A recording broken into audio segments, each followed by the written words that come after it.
Buenas tardes, estudiantes. El día de hoy vamos a ver el tema 4, denominado escritura de un discurso. Este tema corresponde a la unidad número 6. En esta parte nosotros vamos a ver lo que es un discurso, la estructura que tiene que tener y ciertas recomendaciones para ustedes, ¿ya? Si es que en algún momento llegan a realizar un discurso. En la anterior clase ya topamos ciertos elementos, ¿no es cierto?, de lo que es el discurso. Ya vimos, por ejemplo, ¿ya? Que el discurso no solamente es oral, sino que también puede ser escrito, ¿no es cierto? Primero va a haber una preparación previa antes para que nosotros podamos estudiarlo, prepararlo y de este modo ya poder exponer nuestro discurso. Asimismo, también estuvimos hablando de que el discurso puede enfocarse en varias temáticas, ¿no es cierto? Puede ser un discurso científico, puede ser un discurso tecnológico, educativo, religioso, ¿no es cierto? Y en cada una de esas temáticas nosotros vamos a hablar de ciertos temas y también vamos a utilizar cierto tono, ciertos estilos para poder exponer o convencer sobre todo al público de nuestro discurso. En esta parte, en este apartado, ya, nosotros estamos viendo la estructura del discurso. Fíjese bien en todas las partes, ¿no? Mire, lo primero que tiene que poner aquí en el documento escrito, ¿no? Para que usted prepare eso, va a ser el saludo. El saludo va a ir dirigido, obviamente, al público, ¿ya? Por ejemplo, puede poner, estimados colegas de nuestra América y del mundo entero, ¿no? O sea, puede empezar poniendo estimados. Ya, o si no puede decir buenos días, buenas tardes, saludos cordiales, ya ahí depende mucho de cómo usted quiera introducir este saludo. Pero aquí ya le pone como una recomendación, ¿no? Mire, después de eso, sale un saludo cariñoso a los presidentes y jefes de Estado cuya autoridad como la mía no es un atributo personal, sino la consecuencia de un mandato que nos hace responsables ante quienes nos lo otorgaron con su voto. ¿Ya? ¿Qué va aquí en el saludo? Usted va a tener que nombrar ya a las autoridades presentes. Primeramente, va a decir, bueno, ¿no? Si es que es, por ejemplo, en el colegio, va a decir buenos días autoridades presentes o jurado, ¿no? Jurado presente, docentes, ¿ya? Compañeros o estimados estudiantes, ¿ya? Y público en general, ¿no? Tiene que ir nombrando aquí en el saludo al público, ¿sí? A todos los miembros que se encuentran en el auditorio. Segundo, ¿qué es lo que va? Tesis del discurso, ¿ya? ¿Qué es una tesis? Nosotros también ya lo habíamos mencionado. ¿Qué es una tesis? ¿O qué cree que va en esta primera parte? Porque es algo bien conciso. Ya vendría a ser como una introducción, ¿no? Como una afirmación, ¿sí? De todo lo que vamos a hablar más adelante. Vamos a introducir el tema, ¿sí? Vamos a darle contexto para que las personas ya puedan ir entendiendo lo que nosotros vamos a hablar más adelante, ¿ya? Ahora, secuencia argumentativa. Aquí nosotros, que ya vendría a ser como la mitad, ¿no es cierto?, del documento, ¿sí? Aquí, en cambio, nosotros vamos a plasmar todos los argumentos, toda la información que gira en torno al tema que vamos a hablar. Mire, en este caso, en este tipo en esta parte, solamente le menciona letras, ¿no es cierto? Pero usted también puede utilizar de pronto también algún tipo de testimonio, ¿no? Para que su discurso sea más convincente. Ya un testimonio puede utilizar también cifras, ya no solamente en sí mismo información, ya información cualitativa, sino también puede hacer uso de cifras, de estadísticas que respalden ya su discurso. Y ya en la parte del final, ya como para hacer el cierre, porque esto vendría a ser el cierre, ¿sí? Aquí, en cambio, nosotros podemos utilizar o implementar alguna frase reflexiva. Esto ya es a criterio de cada quien, ¿no? No sé si se acuerdan que yo también les había dicho que tal vez pueden introducir esta frase al inicio, ya, pero en este caso lo han implementado en la parte del cierre como para darle otro tinte al discurso, ¿no? Asimismo, esta frase puede ser una frase reflexiva, ya para dejarles como un interrogante al público y que se quede pensando precisamente del tema que va a hablar, ya como una conclusión también puede sacar aquí, ¿ya? Y por último, mire, ya vendría a ser la despedida, ¿sí? La despedida.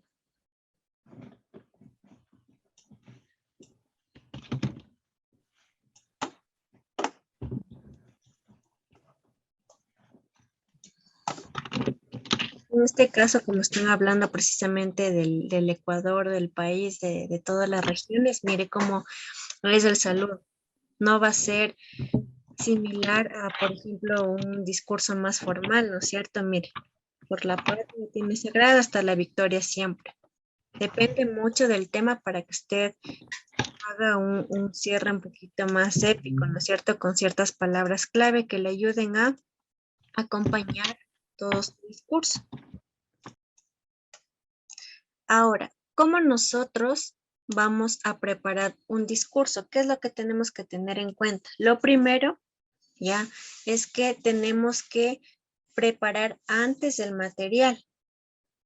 Ya siempre tenemos que ir preparando nuestro material con anticipación. ¿Para qué? Para tener tiempo de poder estudiar, ¿no es cierto? De ir practicando no solamente nuestro discurso, sino también nuestras gestualidades, ¿sí? La cara, las manos, cómo nos vamos a expresar, etcétera, ¿no? Entonces, lo primero es tener una preparación previa. Una vez que realizamos esta preparación, ¿sí? Tenemos que ir investigando sobre nuestro tema. Aquí podemos utilizar varias herramientas. Podemos hacer uso de libros, podemos hacer uso de videos, ¿no es cierto?, que nos ayuden a mejorar nuestro discurso. Recomendaciones que hablen precisamente del discurso ya para que usted esté bien preparado, que es lo que tendría que hacer en el momento que ya esté en el escenario. ¿Ya?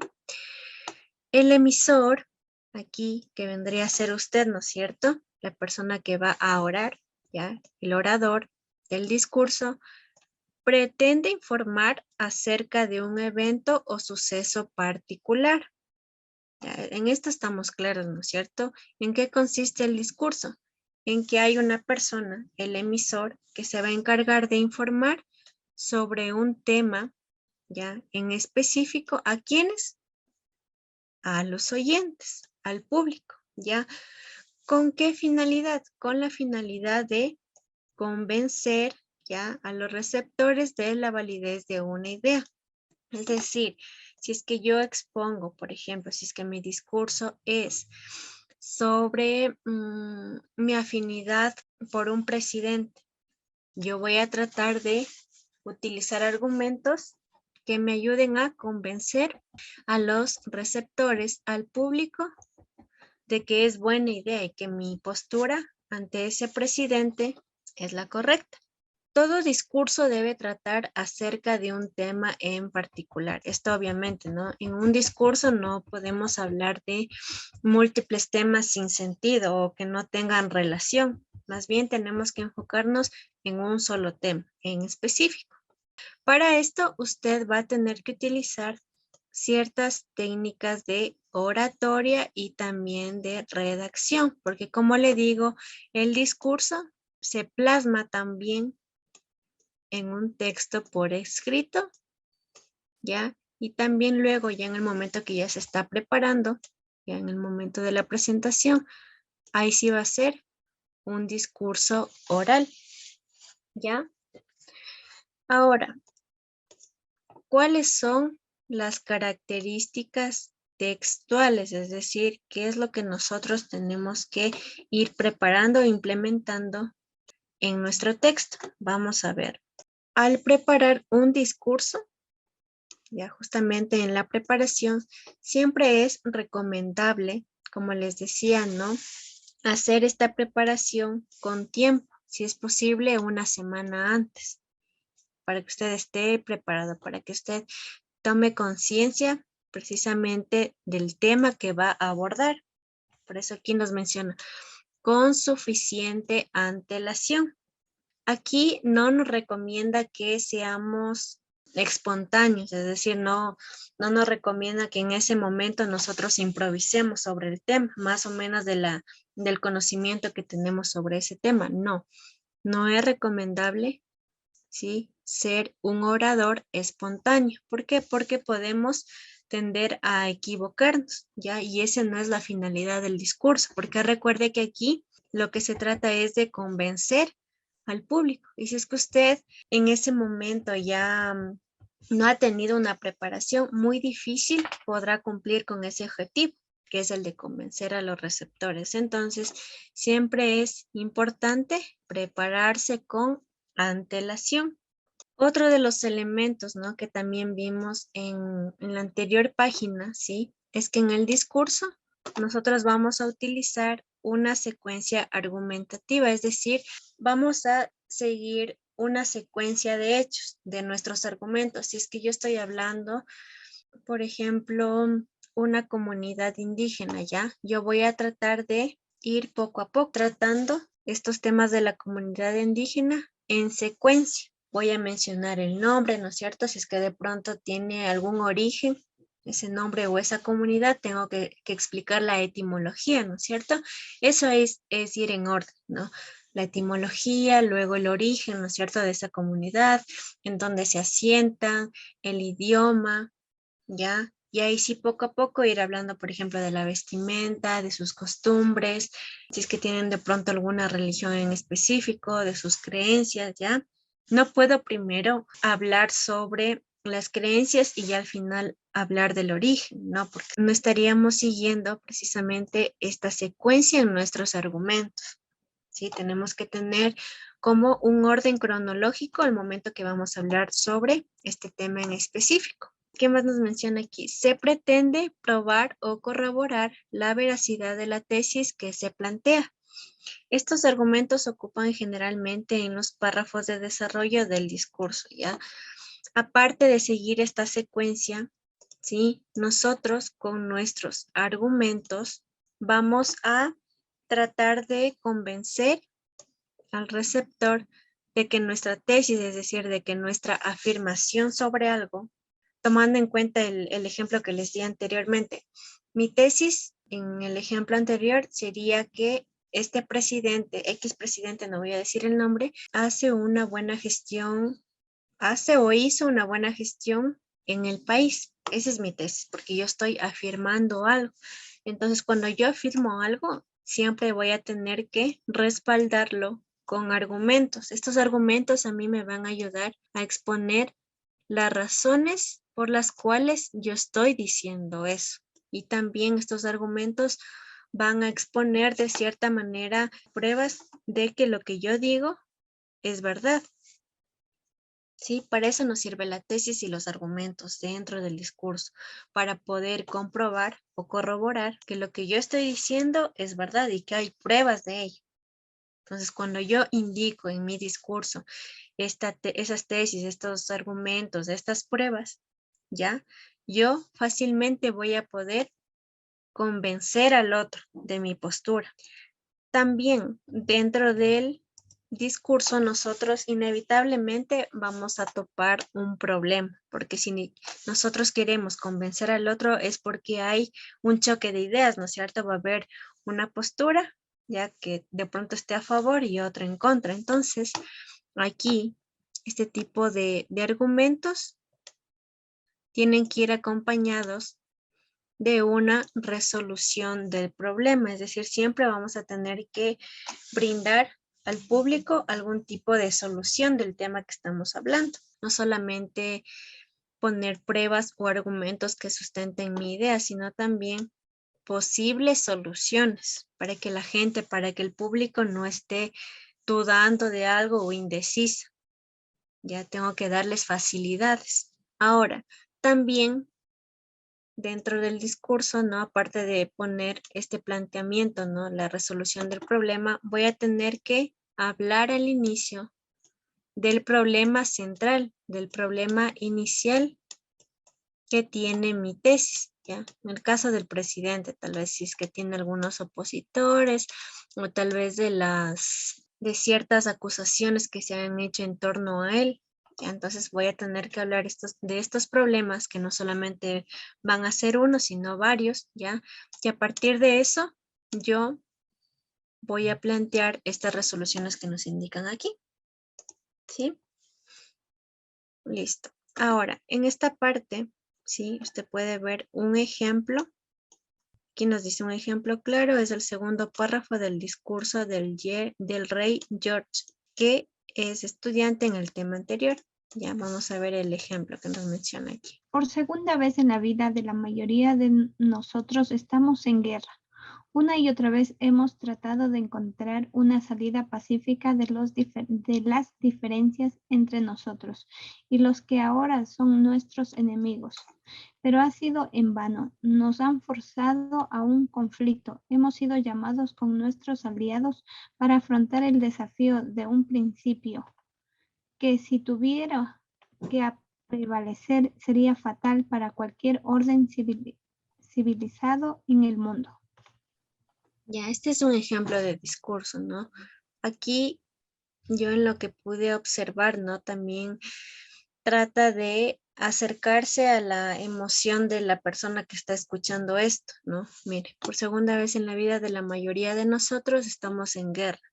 Una y otra vez hemos tratado de encontrar una salida pacífica de las diferencias entre nosotros. O sea, ya nos está planteando aquí cuál es el problema que existe en torno a eso. Ya nos está planteando cuál es el problema que tienen aquí, que han tratado de encontrar una salida pacífica, ya que tienen enemigos, pero todo esto ha sido en vano. Ya nos han forzado a un conflicto.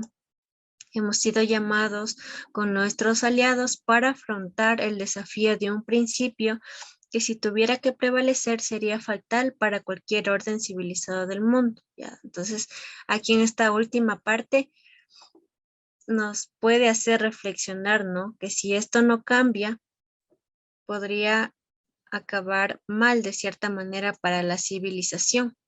Mire, ¿sí ve? Entonces, aquí en este ejemplo, sí se cumple con, aunque no sabemos en sí, porque está incompleto este discurso, ¿no? Pero aquí a simple vista ya podemos ver que ya nos está indicando el problema, qué es lo que pasaría si no se da solución a ello. Lo que nos está indicando es el desenlace, sería. Exactamente, no es como la última parte, es como está incompleto, no se puede ver muy bien. No sabemos el contexto en sí, porque eso ya tendríamos que ponerlo en la primera parte, ¿no? Justamente aquí en la anterior, en la estructura del discurso nos menciona eso, ¿no? Que al inicio ya tenemos que informarle al público sobre el contexto para que pueda entender. Como este está incompleto, no tenemos una idea de lo que está tratando. Como dice la señorita, ya vendría a ser como el desenlace, pero aún así está como inconcluso.